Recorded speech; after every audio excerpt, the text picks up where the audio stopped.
All right. Hello, hello, and hello. Let me just change this setting here. I know you guys are like, what is Corey doing up here on not a Monday? Well, sometimes we do little pop ups, and today we have a fun session for you guys. It's not going to be one of those training sessions. We're going to bring on one of my favorite clients to come talk to us about an amazing event that's going on that her nonprofit is sponsoring. But before we do that, you guys know I always got to do my tech checks to make sure that we are live everywhere. If you're seeing this now, go ahead and get in the comments, tell me hello. Go ahead, like and share so that other people will get some great information. Today, our focus is going to be all about the special education community, right? Kids in our schools who need support, who need accommodations. And we are going to be learning from one of the best, right? An expert in the field of special education, all things IEPs and 504s, all things filing complaints and making the schools do what they're supposed to do. So definitely, again, join us, like, comment, and go ahead and make sure that you are in the building. Oh, let me turn up my sound to make sure you guys can hear me okay. All right, so I think we are live. I'm going to go ahead and make sure the communities can see this as well. And then we're going to get started. We're not going to be before you guys long. I know you're like, this is a Wednesday, Corey. I get it. But we are still going to have a fun talk. And guys, if you're catching the replay of this, no worries. You can still leave comments. We're going to be leaving some links for you guys as well. So feel free, engage. Our guest will be here tonight, and she'll come back in the comments if you have questions. And the cool thing is, if you have questions, we're going to tell you about a way to get those questions answered at an upcoming event. All right. I think I got it all. I think I got every place. I have so many communities. I'm like making sure everybody gets in because I don't want anyone to miss this conversation. All right. I think that's everyone. All righty. Let's see. Make sure there's one more. Okay. All right, let's get started. So, for those of you who are new, because I know we're always getting new people in our community, I'm Corey Fonville Foster. I'm a speaker, trainer, certified business coach specializing in implementation, and I'm also the CEO of iRock Marketable Business Solutions. And I know most of the times when I'm coming to you guys, I'm coming as an expert in business fundamentals, marketing and sales, and all things affordability. But guess what, guys? I actually have some pretty cool clients too that I like to spotlight every now and then. And our guest today is one of those. We've been working together for, oh my gosh, probably at least a year now. Yeah, it's been about a year. And she is absolutely phenomenal. She has a passion for what is right. She has a passion for children in the special education community that are in public schools. And she has a passion for those who look like us, right? So I want you guys to join me in welcoming one of my favorite clients, Cheryl Poe of Advocating for Kids. Hi, everyone. Hi, Corey. I love that introduction. One of your favorite clients. Cheryl has climbed the ladder, and she is now one of my. I Hey, like to. that neurodivergent all the way around, right? Hey, sometimes we have to climb, but we get there. You did. I think you're gonna hold your spot. I love everything you're doing. We have been trying to kind of put this live together for a little bit, so I'm happy we could finally connect and get on a live because if you guys have never met Cheryl, she's a ball of energy, but she is also very passionate. And so I love when I can bring someone who's passionate on to talk to you guys because there's so much support that we can do with one another. And so I love the fact that you have something coming up that we can support you in. But before we dive into that, I'm going to let you kind of reintroduce yourself. Tell us a little bit about you, your brand, and the mission of your business. Hi. Okay. Great. Thank you, and thank you for this opportunity, Corey. I truly appreciate it, and I appreciate your audience. Hello, everyone.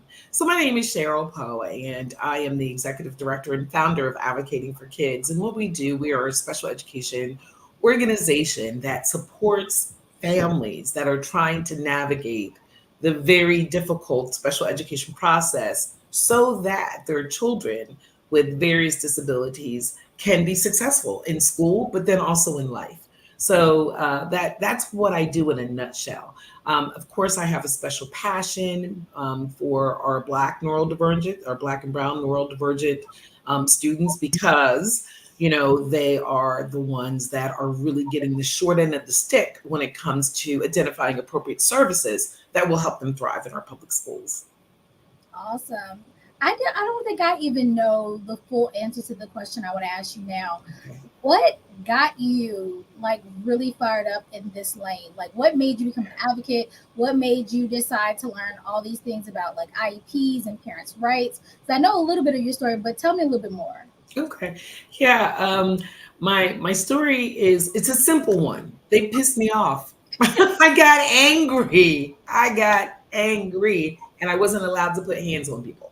That's so. What do you do with that energy? Is you you challenge you to channel it in a way to get the outcomes that you were seeking for in the first place. So it was a case of racism. My son, my children, I'm a neurodivergent. I like to expose that to everyone. I have ADHD. I had an IEP growing up. I was a sped ed kid. However, I got the appropriate services, right? The ones that I'm hoping to make sure that my families get.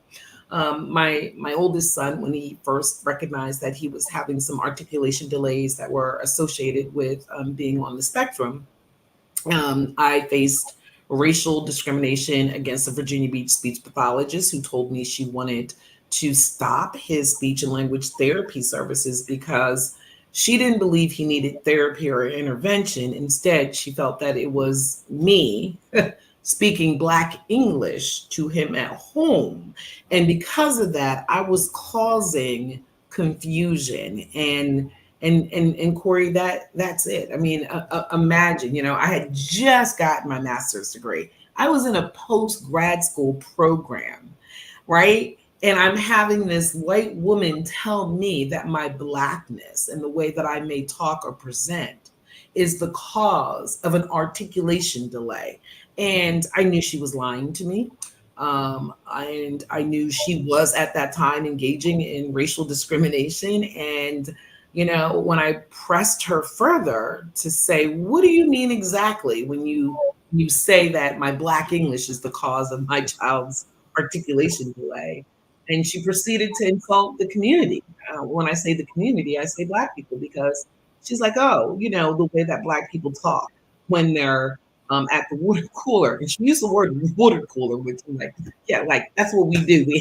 Black people hang out at the water cooler and talk. That's what we do at work. But that was her example of what she meant.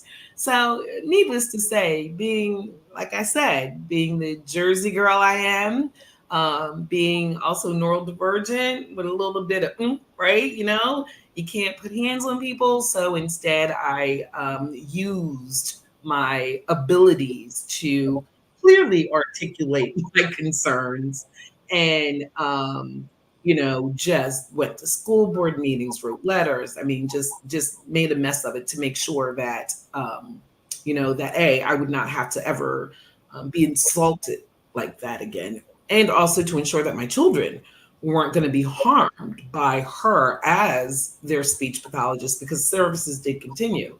But I didn't want a person who felt that way about my child's race. And we're in an integrated relationship. I'm a dark skinned Black person. My kids are mixed. They look more Puerto Rican than they do Black. Like I need to add that context to this.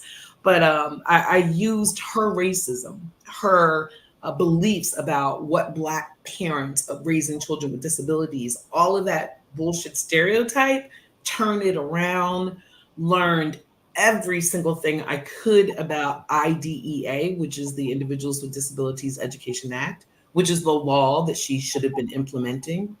I joined communities that were predominantly white communities around special education and learning your rights because the disability community is not filled, or at least especially at the time that I was going through this, you didn't see a lot of people that looked like me.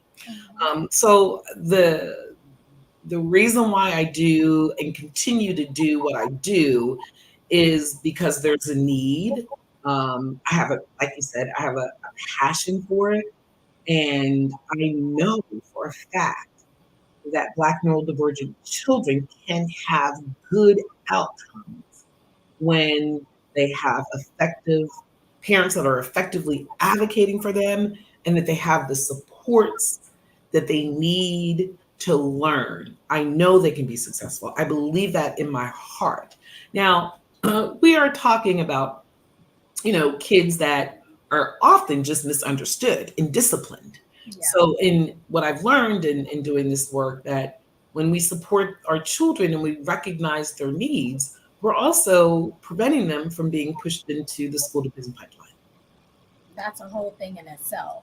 But I Right. like what you said though, because people who have met me in real life know I'm a pretty strong personality. I'm a strong person. But when I was in those IEP meetings, the tears, the tears, I was a big old pushover because I didn't know. And so I really applaud the fact that you were like, nah, not my kid. And you written there and educated yourself and took the initiative and got your child the services and the accommodations that they were entitled to. It wasn't even like Exactly. you were asking for more than what was necessary. Like the things that by law they should have had. When I was in that situation, I every meeting they just passed me a box of Kleenex because I was like, why can't you do this and why is it this way? And my poor child who was very advanced and who had a love for learning, all I could see was like the light kind of come out of his eyes. Like he Yeah. just started to hate school and he wanted to, run away from school and not be engaged. And then he became the problem child. I didn't know what to do. And I tell everyone who I can possibly touch these days, if only I had a Cheryl in my boy, things would have been different, because I've seen how you advocate and you advocate hard. Hmm. And I think it makes all the difference because people will play in your face They will. until you show them that they can't. Yes. and They. Yep. and the word around town is that Cheryl don't play. So I think that people know. I think just by your name, especially in our area, they know like if Cheryl's on the case, then people start to tighten up a little bit, and Yeah. they should. And it shouldn't even take all that. But I'm glad that there Exactly. are amazing advocates like you out here doing the work and making sure people like little Corey gets the things that they need.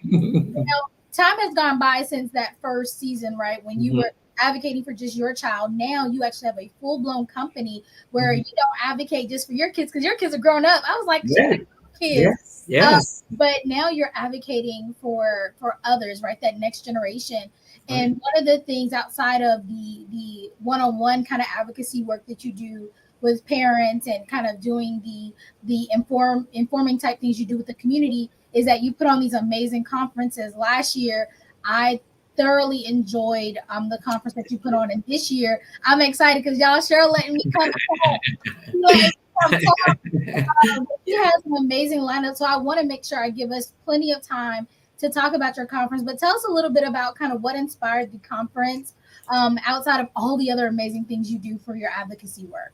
I think, well, what inspired me was that, for years I would go to the big predominantly white conferences that were geared, that were for special ed, and they are great conferences to learn the law, to learn the basics, even to learn strategies. However, there was always a piece missing, which was there was a lack of representation of Black people.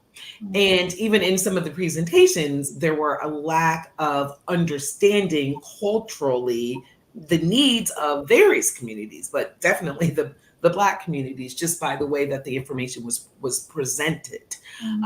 So I went to another conference. I went to the Autism and Black conference, and I was just amazed. I was overwhelmed by just what it's like when we as a community, when the Black neurodivergent community comes together, and the things that we can do to help our community. I was just so inspired by that. And then being, just taking that step and saying, this is what I know the Black disabled community needs. They need an opportunity to come to a conference where they will still learn the same quality of information, but then also it's going to be culturally relevant. It's going to be relevant to their experiences, right? We're going to have people talk about, all of our presenters have a shared experience around what it's like trying to get our kids what they need in a system that was never made for us, in a system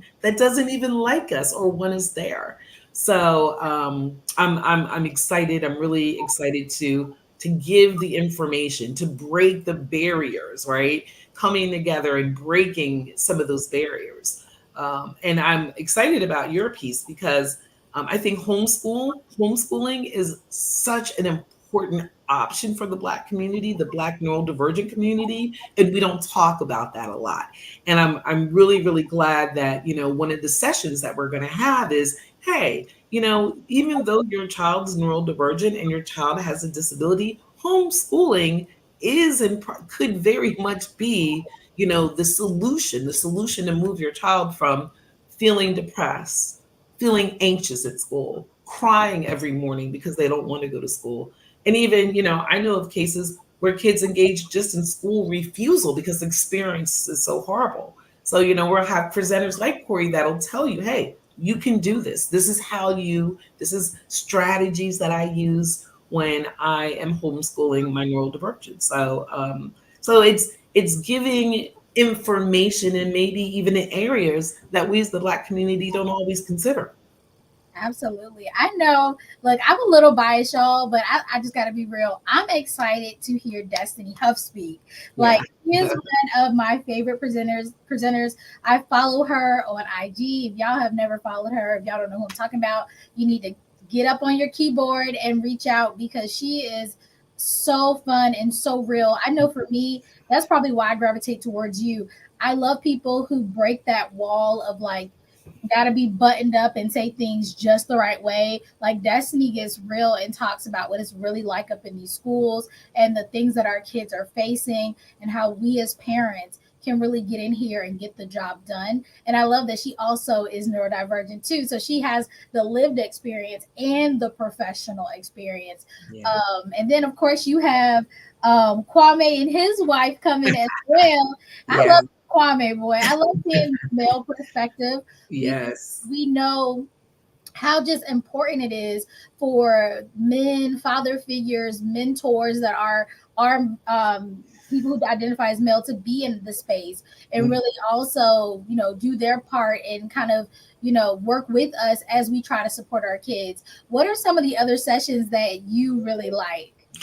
Well, I mean, those like you said are all excellent choices. It's hard to just pick one. I am really really interested and excited about Dr.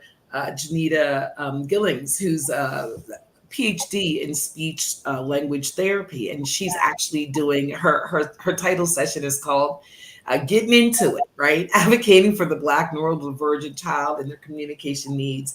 And I'm really, especially since I told you my story, I'm really like excited about her giving, information to our community about what speech therapy can look like, what are some of the services, like when do you need it.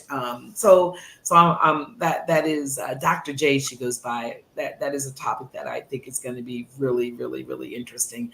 And lo and behold, we got Maria Davis, who's fresh Okay. off Autism is Black. She's also one of our key presenters, and she's going to be talking about the Black side of autism and what does that mean for a parent, and how do we break the barriers that limit how they see us, how they see the parent and the child when you're at that IEP team table.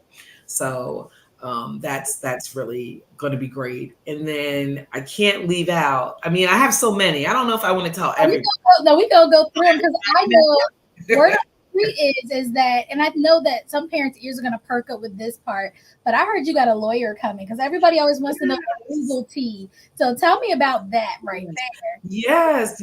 I'm really, really happy to have Keith Howard. He is the managing party of the law office of Keith Howard, and he is a really amazing attorney. He's going to be talking about, navigating the special education legal support, right, while advocating for students with disabilities of color. Keith is one of three Black attorneys in the country, Black male, I should say, Black male attorneys. There are Black female attorneys out there that are doing this work, but he's only one of three, from what I understand, Black male attorneys that represent the parent student side when it comes to special education. So his experiences are vast.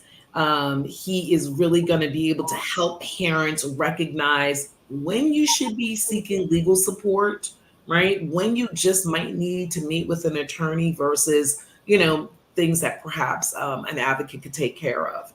He's also going to be, addressing those intersectionalities, right? The social economic kind of disability race piece that he sees getting in the way of children receiving appropriate services and actually being able to stay in our public schools, right, Mhm. without disciplinary action. So, yeah, his presentation will be good. It'll be on fire. You'll definitely leave there feeling like, okay, I know what to do now. I know people are gonna have their notes ready to take, like, okay, I got my stuff, I'm ready. And I think that one thing people need to understand about this conference, because maybe they're like, oh, I've been to something, kind of sort of similar in the past, is your lineup is just such at a different level. The people that have one, we have lived experience level, which cannot be underrated, but then we have just the quality of education. Right? These are not people just getting into advocacy. These are people who are not new to this. They're true to this. They have years in the game. They have Yes. real clients and that they have worked with and advocated for who have success. Because I think sometimes people are just out here trying things and then they get in a Right. conference. No, these Yeah. people were vetted, Yeah. highly skilled and Yeah. educated. And then I love that not only are we talking about, to the parents about different things they can do, but we're also going to the parents and asking them about their experiences with the research that you're doing, partnering with, is it Howard University, right? Yes. Yes, it is. Yes. Yes. Howard. Yes. So Yes. I want to know about this research. How can we help you? How can we get involved? Oh, well, great. Well, it's called Advocating While Black. That's the name of the research. And to be honest, I will be kind of talking a little bit more about that our opening day of the conference, which is Friday evening. I will be, we don't have the information and all the data that we can present because we're still interviewing people. But I will be presenting on why we need to be breaking barriers together. And the advocating while black is the experience is that the lived experience, at least from people that I already know, and acknowledging to our community, this is real. No, you didn't imagine it. No, they were treating you that way. And the idea is us coming together and getting this kind of information, we can break those barriers from a perspective. It's not going to stop them from still treating you that way, but you're going to have more tools, right, on how to respond to it in a way that gets you what you need for your baby, for your children. But yes, the Advocating While Black project it's an exciting project. It's in collaboration with Howard University, Dr. Catherine Wiley, and she and I have been working together for about 2 years. In the first year, she did a research project report where she was able to identify the trends that Black students receiving disabilities, what that was like in the state of Virginia, and it was horrible. In the state of Virginia, if you are Black and receiving special education service in your public schools, you are three times more likely to be referred to the police through intake. You are twice, three times as likely to be suspended or expelled from school for the same activities your white counterparts do. If you are Black and neurodivergent in a Virginia, sorry, not Virginia Beach, but yeah, because they're in Virginia, but in a Virginia public schools, you are more likely to be restrained, meaning some adult putting their hands on your child and preventing them from moving at all. You're twice as likely to be sent to a seclusion room. That is where your child is forced into a room and the door is shut, and they're not interacting with anyone. So, but our graduation rights, right? But if you're Black and neurodivergent, you're less likely to get a general diploma. If you live in the state of Virginia, you're less likely to be identified as gifted, meaning that you're twice exceptional. You can have a disability and be gifted, and they work together. It's an intersection that happens often. However, in the state of Virginia, only the white neurodivergent gifted twice exceptionals are the ones that are identified the most and get the most support. So when we identified that the trends through the way that our Virginia Department of Education is structured, right, the structure and the way they allow the districts to treat Black neurodivergent students, Dr. Wiley and I were like, well, let's interview and get the parents' feedback. We need their voice. We need them through this quantitative research to shed light on some of the things that exist that cause these kinds of discrepancies, right? So we're excited just to really be able to roll out a report on what I know I've experienced and what I see as an advocate in these meetings, and how that contributes to our children. Again, when I say our children are Black neurodivergent children, being the ones suspended the most, referred to police the most, restrained the most, secluded the most, graduating with a non-standard diploma the most. All of that. So, and then of course, once we get the research, the idea is we're going to disseminate it everywhere. We're working with other national large organizations about this research that are, going to help us make sure it gets disseminated correctly. We have the ARC of Virginia. Thank you, Tanya Milling, the executive director. She sponsored some of the money for the stipends that we are offering parents. We want your voice to be valued, so we are offering you a very hefty stipend. You'll see, like some of these other researchers, they offer you like a $5 gift card. I saw one recently. I think it was. I'm not joking because I know they didn't have the money, but they had like $5 card to Burger King. I'm like, you can't even get a burger with that. We are paying between $50 and $70 a stipend. So this is significant money because we value and we were able to get grant funding. And thank you, Tanya, to have your voice heard. One of the things that I'm glad you brought it up too, we're real excited about, and we're just releasing it. You're the first person. Yes, you were the first for us to share this like live like this, is that we had narrowed it down because our original grant was so small. So we narrowed it down to Chesapeake and Virginia Beach. Guess what? We're able now to open it up to anyone in the state of Virginia. So yes, super excited about that. We'll be updating our website and releasing some more information about that. But yeah, we were able to open it up to Hampton, Newport News, Northern Virginia, to make sure we have a nice large. Oh, now we'll have an opportunity for a larger sampling. Well, I'm happy you're coming across the pond to me on my side. Yes, coming across the pond. Yes. But I think that if you're still watching this now, because I know we got some keyboard warriors who, anytime we talk about anything that is for or from the perspective of Black people, African American people, people of color, people are like, well, why y'all doing that? Why are you trying to separate us? Why is it all about race? We have data to back up the need for this exact thing in our community. There are some things, while yes, Tommy is neurodivergent and so is Jamal. However, there are some experiences that Jamal's family may have to go through that Timmy's family's never going to have to experience. Exactly. So it's just so important that we have safe spaces where people can come and get the information they need to be able to help their child as well. Now, we'll put a caveat out there. If you are not someone who identifies as a person of color, but you still want to know the information, we're not closing the doors. Come on, as long as you act right. You gotta act right. Sure, don't play. Learn the information, because truth be told, there are some of you who are out there who are in spaces that are interacting with our kids and unknowingly, right? Subconsciously, you are possibly harming our neurodivergent special needs children.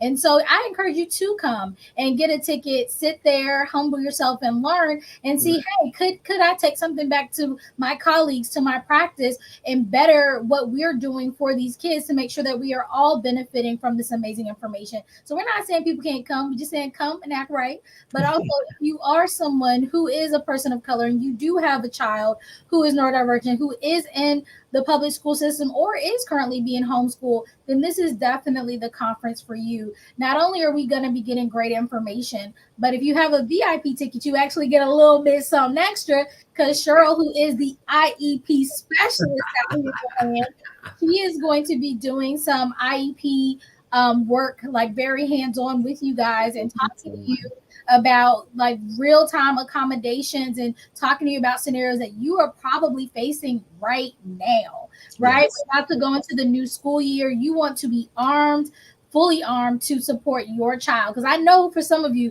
last year kicked your butt. You was barely holding on, waiting to get to summer. Like, oh my God, they sending him home every day. I can barely Yes. keep my job. They're saying my child doesn't know anything, and I know they do. They're saying, that my child needs to be out of the class all this time, and you're just saying all these things, right? And you know your baby smart. You know that your baby can learn. You know that your child, if they just had a little bit of more support, right, that they Right. would be able to be successful.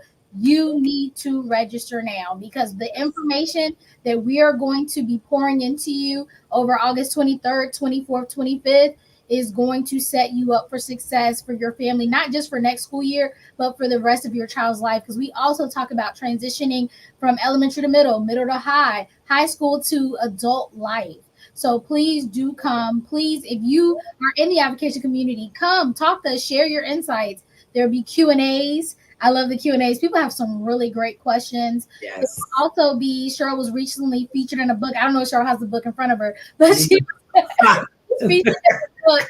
And so we're gonna dive into that as well. Hopefully, we'll have some goodies to give you guys, but you got to participate to get any goodies. But it's going to be a jam-packed conference. Like I said, I was there last year mostly as a fly on the wall, and when I tell you guys, I still took away pages and pages of notes. And my child is homeschooled now, and I was like, oh my gosh.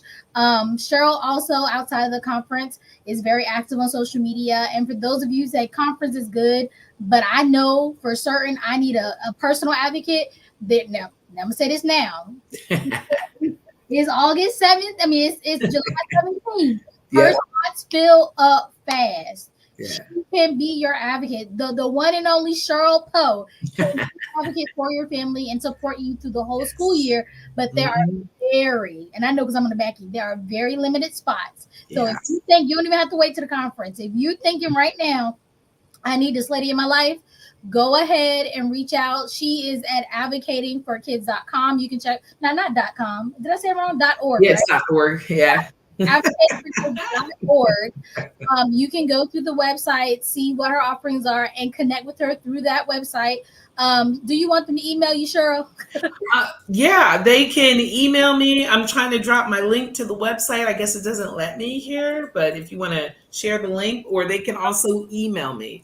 Either way, and yeah, I do year long contracts now. And if you want an advocate for you all school year, meaning like you got somebody, they call you for that IEP meeting, they call you to come pick up your child. Guess what? You want to have somebody on your back, like right there with you, saying, we need more information. What are you doing? I'm there. I'm there, and you're right. We are filling up pretty quickly because with our year long, the way we do these packages, we're only going because they're so intense. It is, if you want to get the services and get in there now, I highly recommend you start making that phone call, find out what package is going to fit your budget and your needs, and call me and set up an appointment. And I also do coaching. Let's not forget, sometimes you just need somebody to look at the paperwork and let you know, yes, you're on the right track. Sometimes you just need that.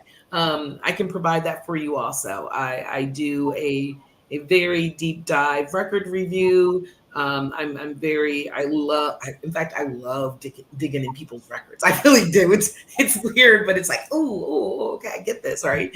And then being able to come up with, or like guide you with, oh yes, you're right on point. This is appropriate. These goals make sense. Or if I see issues, big issues, I write them up for you and I let you know, here, these are some actions that you can take immediately to fix this. So thank you Yes. for pointing that out. Definitely. Look, act fast because I was on calls with you at the end of last school year when people lost their minds because they were trying to get Cheryl. Cheryl was booked and busy, and they Please, were thank like, you. they not gonna let Thank my you. kid graduate. And they not going, they don't want to put my kid to the next grade and all this. It Yep, was mayhem at it the end of was. last year. And while Cheryl did her best to support everyone she could, Mm. guys, we are small businesses out here. So if you need the services, go ahead and now. Like I said, she has coaching, she has one-on-one advocacy work. You can get her for a whole year. It's an amazing, very affordable package. Look, I'm her coach. I'm trying to get them numbers up Yes. right now Yeah. because I'm trying to get her to raise those prices because I know not only the value that she's bringing, the time that her and her team are putting in, but I also know the impact that it's going to make on your child and your family's life. Yeah. Right? Not just your Yeah. child. Your child's only one piece of the puzzle. Your Right. time, your energy, your physical, mental, emotional health, all of that is tied Mm. in. And Cheryl really works with your family as a whole to make sure that you are all successful. Yeah. Back to the conference, guys. In the description of this post, you can go ahead and register now to get your ticket. There are some options. Figure out what works best for you. But I do encourage you always to get yourself a VIP ticket so that you can get the full breadth of the conference. This conference is completely virtual. So wherever you are in the world, you can participate August 23rd, 24th, and 25th. Right? So go ahead Yes. and mark those dates in your calendar. You can use the link in the description. You can scan that QR code on your screen right now and definitely join us. For those of you who go ahead and grab your tickets, you will have access to the replays. Because I know some of you are like, that may not work. The time might not work, or you may say, I know I'm going to want to watch this over and over. Because some of you are neurodivergent like us, and you might get distracted. You will, with your ticket, be able to get the replays as well. But I do encourage you to be live in the building because, like I said, the things you're going to learn over those 3 days are going to make a major impact in your life. If Right. you want to reach out to Cheryl, you can catch her on social media platforms, Advocating for Kids, her website, advocatingforkids.org. But like I said, y'all better get there quickly. Any last words, Cheryl, before we go? No, just that I'm really excited for the conference. I'm excited to share information with our community in a way that our community usually can't get to it. And I just appreciate all of my speakers. I'm really blessed to have people that also understand, such as yourself, the need for us to be putting this information out for our community and believing that our children deserve this, like our families deserve this, and our children can thrive and survive as long as we as our community and the adults are taking care of business. Awesome. Well, guys, hopefully you have taken notes from this little chat we've had. Cheryl will actually be having some of her additional speakers on her platform. So definitely like her Facebook, Instagram, all the things, because you'll be seeing more from the amazing speakers that'll be at this year's conference. But with that being said, guys, we're going to go ahead and close this out. Remember, I rock, you rock, we all rock. And Mhm. I'll see you Monday for our Monday Night Live at 6 p.m.